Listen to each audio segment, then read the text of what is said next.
खुलुमबाय आं सिबिरानि ब्रह्म नोंथांमोनखौ आंनि एसबि बड' निउज चेनेलाव गासैखौबो बरायबावनाय थाबाय नोंथांमोननि थाखाय आं गोदान मोनसे भिडिअ लानानै फैबावबाय अन्नानै भिडिअखौ जोबजासिम नायलांदो खाफालाव थायोबा ना गोरानाबो बिदै दैयो बे रावा ओरैनो नङा गुबुननो फाननो हायै लटारि टिकेटखौ गावसोरनो बायनानै लानो गोनां जादोंमोन नाथाय बे लटारि टिकेटजोंनो मोननो हाबाय 34 लाख रांनि आल्ट्रा बास सासे ड्राइभार आरो राजमिस्त्रिनि खाफालाव नांदों बे 34 लाख रांनि आल्ट्रा बासआ बरपेटा र'डआव लोक्षि फुजाजों लोब्बा लाखिनानै उपहार कुपन खेलायाव मोननो हादों बे बेसेन गोसानि बासखौ ड्राइभारनि मुङा टिकेन्द्र दास आरो राजमिस्त्रिनि मुङा प्रशान्त फोरमायथिनाय बायदिब्ला बिथांमोननो लटारिनि टिकेट फाननो थाखाय मोननै बुक हरदोंमोन नाथाय गुबुननो फाननो हायैलाय टिकेन्द्र दास आरो प्रशान्त बिथांमोनहा गावसोरनो मोननैबो बुकखौ 4,000 राङाव बायनानै लादोंमोन बेयावनो बिथांमोनहा फार्स्ट प्राइज आल्ट्रा बासखौ मोननो हादों लटारियाव गोबां लाख रांनि गारि जाखांनायखौ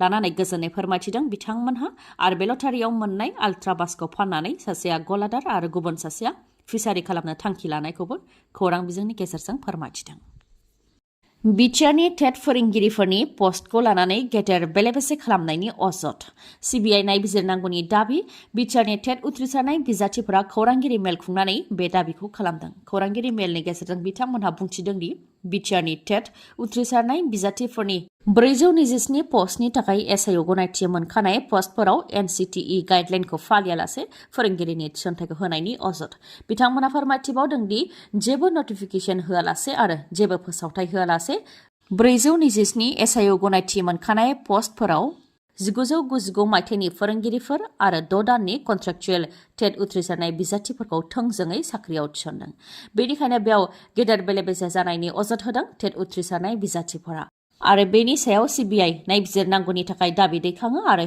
एनसिटिइनि गाइडलाइन मानियालासे जेबो फोसावथाय होआलासे आरो जेबो नटिफिकेसन होआलासे माबोरै फोरोंगिरिनि साख्रियाव थोंजोङै थिसनखो बेनि सायावबो डक्टर हेमन्त बिश्व शर्मा सोलोंथाइ बिफाननि मन्थ्रि डक्टर रनज पेगु आरो बिटिसिनि गाहाय प्रमद बर' बिथांनिसिमबो सोंथि खालामो बिथांमोनहा आरो बेनि सायाव थाबैनो सिबिआइ नायबिजिरनांगौनि थाखाय दाबि दैखाङो नङाब्ला गासै बिटिआरआवनो टेट उथ्रिसारनाय बिजाथिफोरा गोख्रोङै धर्ना होनाय हाबाफारि लानो गोनां जागोन होननानैबो खुद्रियो बिटिआरनि टेट उथ्रिसारनाय बिजाथिफोरा 19 नभेम्बराव जानाय वर्ल्ड काप 2023 नि फाइनालाव भारतनि हानजा जेननायखौ लानानै सासे लाइमोना गावनि जिउखौ फोजोबनानै लादों गुवाहाटीनि बिरुबारियाव जादों बे जाथाया भारत आरो अस्ट्रेलियानि गेजेराव जानाय वर्ल्ड काप 2023 नि फाइनाल गेलेनायाव भारतनि हानजाया जेननायखौ लानानै 20 बोसोर बैसोनि लाइमोना गावनि जिउखौ फोजोबनानै लादों थैनाय लाइमोननि मुङा मृणाल माजुमदार होननानै मिथिनो मोननाय जादों फाइनाल गेलेनायाव भारतनि हानजाया जेननायखौ लानानै बेलासे समनिफ्रायनो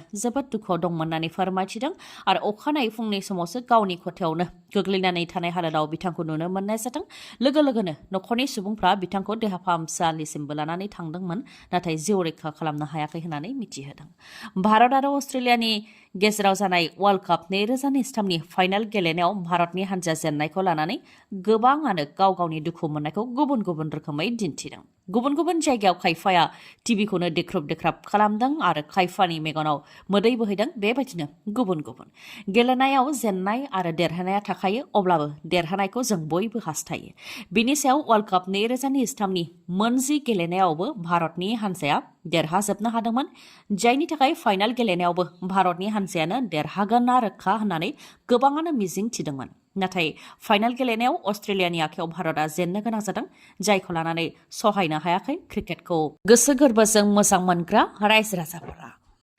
बाक्सायाव हाग्रानि मैदेरनि उदखार हाग्रानि मैदेरनि गाग्लोबनायजों फाथुल बर' मुंनि सुबुंनि जिउ खहा बाक्सा जिल्लायाव मैदेरनि उदखार जाबाय थानायखौ लानानै ओनसोलनि सुबुंफोरनि गोसोआव मोनसे गिखांनाय सोमजिदों आरो बेनि गेजेरावनो आरोबाव मैदेरनि गाग्लोबनायजों सासे बर' सुबुंनि जिउ खहा थैनाय फाथुल बर'आ 40 बोसोर बैसोनि आरो बिथाङा बाक्सानि मादालथानानि थागिबि फोरमायथिनाय बायदिब्ला फुंनि समाव न'नि सिथ्लायावनो फाथुल बर' बिथाङा जिरायनानै दंमोन बेयावनो हाग्रानिफ्राय फैनाय मैदेरा फाथुल बर'खौ लायदों बेनि उनाव फाथुल बर'नि सायाव गाग्लोबनानै बिथांखौ हाग्रायाव गारनानै गालांदों जायजों बिथाङा जिउ खोमानो गोनां जादों बाक्सा जिल्लानि हाग्राजों नांजाबनाय दाब दाब ओनसोलफोराव मैदेर आरो मानसिनि गेजेराव दावहा जाबोदों आरो सोरखारा बे दावहाखौ होबथानायाव फेलें जाबोदों जायनि जाहोनाव बिटिआरनि हाग्रा ओनसोलजों नांजाबनाय दाब दाब ओनसोलफोराव मैदेर आरो मानसिनि गेजेराव जानाय दावहायाव गोबां सुबुंफोरानो थैनो गोनां जाबोदों रोजा रोजा सानथ्र'हायै गारिजों मोनसे गेदेर रेलि लादों बिपिएफ दोलोआ। सानथ्र'हायै कार बा गारिजों रेलि खालामनायनि उनाव बाथौ खेराइ रिजर्टआव जयनिं हाबाफारि लादों, जेराव रोजा सुबुंफोरा बिपिएफ दोलोआव आखाइ हमफैदों। UPPL, BJP आरो गुबुन गुबुन दोलोनि दैदेनगिरि आरो मावथिफोरा बिपिएफ दोलोआव हाबनायनि अनगायैबो बारग' NDBफोराबो बिपिएफ दोलोआव हाबफैदों। तामुलपुर दख'रा एबसुनि बारग' आफादगिरि आरो आथिखालनि तामुलपुर जिल्ला UPPL दोलोनि नेहाथारि, लोगोसे तामुलपुर साब डिभिजननि WPT आरो BC ST जौगाथाय खोन्दोनि मासिगिरि जितेन मुसाहारि बिथाङाबो UPPL दोलोखौ एंगारनानै मैया बिपिएफ दोलोआव हाबबाय आरो बिथांनि अनगायैबो गोबां दैदेनगिरिफ्रानो बिपिएफ दोलोआव हाबदों। सोरखार थानायनि उनावबो UPPL आरो BJPनिफ्राय बिपिएफ दोलोआव हाबफैनायनि सायाव हाग्रामा महिलारिया फोरमायथिदों दि UPPLआ सोरखार सालायनो रोङाखै, जायनि जाहोनाव UPPL आरो BJPनिफ्राय बिपिएफ दोलोआव हाबफैदों।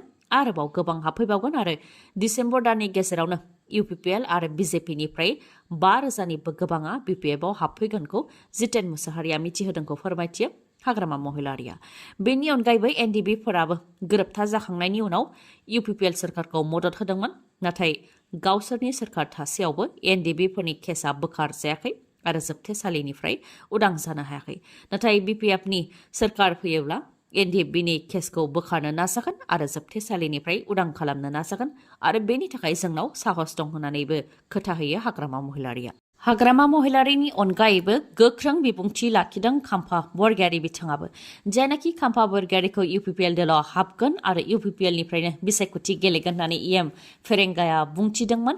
बेनि सायाव गोख्रों फिननाय होदों खाम्फा बरगयारी बिथाङा बुंथिदों दि बिथां अदेबानि फेरेंगाया गोसोआव जि दं बे खोथाखौ बुंलाबायो, बेयो गोदान खोथा नङा आरो गाज्रि सोदोब बाहायो। नाथाय बर' रावाव मोनसे बाथ्रा दं, सैमा सोंनाया अरनो रोङा आरो अखा खोरोमनाया हानो रोङा। आं BPFनि भाइस प्रेसिडेन्ट, आं BPF दादों, BTCखौ दादों, अब्ला मानो आं UPPL दोलोआव थांनो? जाय UPPL दोलोआ BTCनि मोजां राजखान्थि थासारिखौ फोजोबस्रांबाय, अब्ला मानो UPPLआव आं थांनो होननानै बुंथियो बिथाङा। आरो हाग्रामा महिलारिखौ खांख्राइजों रुजुनायनि सायावबो फिननाय होयोदि दिनै बे खांख्राइखौ फोथायनानैनो लोब लोब रायजो राजाफ्रा मदद होफैदों। दा खांख्राइया UPPLनि माथावरिखौ खुरखानानै दैबाना जाहोदों आरो UPPLखौ फोजोबस्रांगासिनो दं। BJP आरो UPPLनिफ्राय 1,000सो जयेन जाफैनायनि मादाव UPPLनिफ्रायनो 679आ जयेन जाफैदों होननानै बुंथियो बिथाङा। आरो BPFनि गोहोखौ दासिमबो UPPLनि माखासे दैदेनगिरिफोर आरो UPPLनिफ्राय रां लानानै खौरां फोसावग्रा माखासे खौरांगिरिफ्रा बुजियाखै होननानैबो बुंथियो। लोगोसे बुंथिबावदि खुगायाव जि फैयो बेखौनो बुंनो नाङा, मानोना नोंथांमोनहा साफा साफा हारिनि दैदेनगिरिनि खुगाया लोबर जायोब्ला रायजो राजाफ्राबो लोबर जायो होननानै बुंथियो आरो जोंनि दैदेनगिरिफ्रा गाव गावनि इमोसनखौ हमथानानै भद्र राव रायज्लायनो नांगौ होननानैबो बुंथियो बिथाङा। फोरमायथिनो गोनांदि मैयानि बे गेदेर जयनिं हाबाफारियाव गोबां लाइमोनफोराबो BPF दोलोआव हाबदों।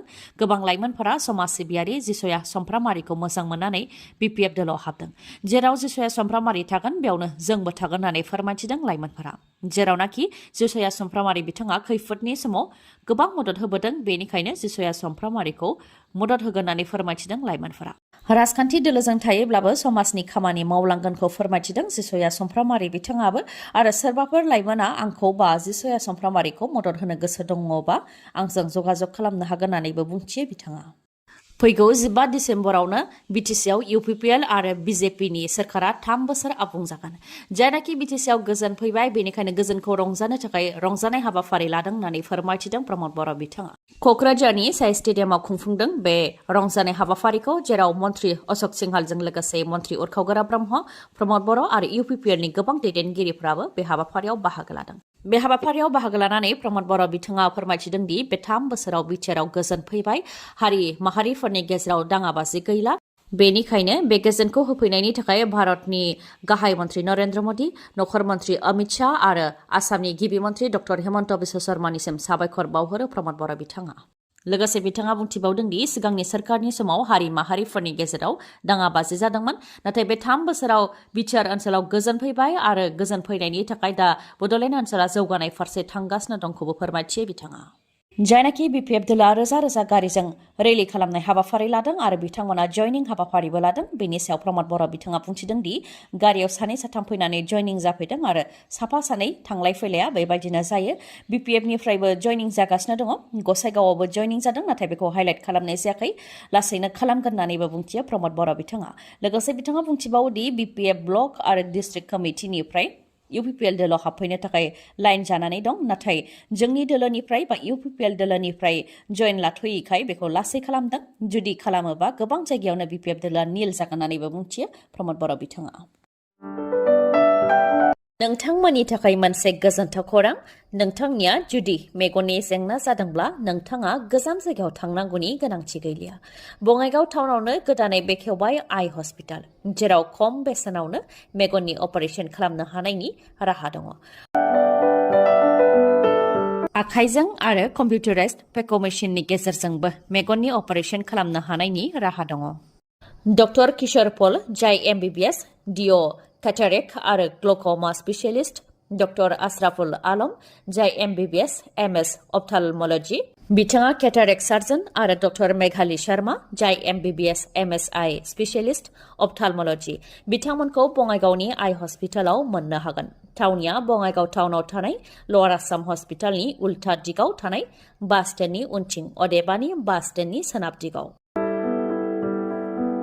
फुंनि 10 रिंगानिफ्राय मोनाबिलि 7 रिंगासिमनि गेजेराव सार्भिसखौ नोंथांमोनहा मोननो हागोन आरो नोंथांमोनहा बङाइगाव आइ हस्पिटालाव गुबुन गुबुन सार्भिसफोरखौबो मोननो हागोन, जेरै कैटारेक्ट एसेसमेन्टनि राहा दङ, लोगोसे diabetes vision assessment, glaucoma assessment, macular degeneration assessment, contact लेन्सनिबो राहा दङ, भिजुएल एकुइटि, DCT, DCR, कर्नियायाव जेंना जानायनिबो फाहामथाय होनायनि राहा दङ।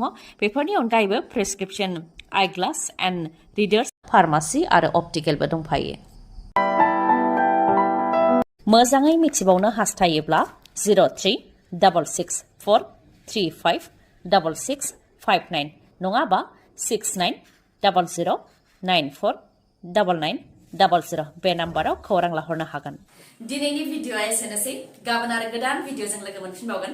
नोंथाङा दासिमबो आंनि चेनेलखौ साबस्क्राइब खालामाखैबा अन्नानै साबस्क्राइब खालामदो, लोगोसे लाइक, कमेन्ट आरो शेयार खालामनो दाबाव। गोजोन्थों।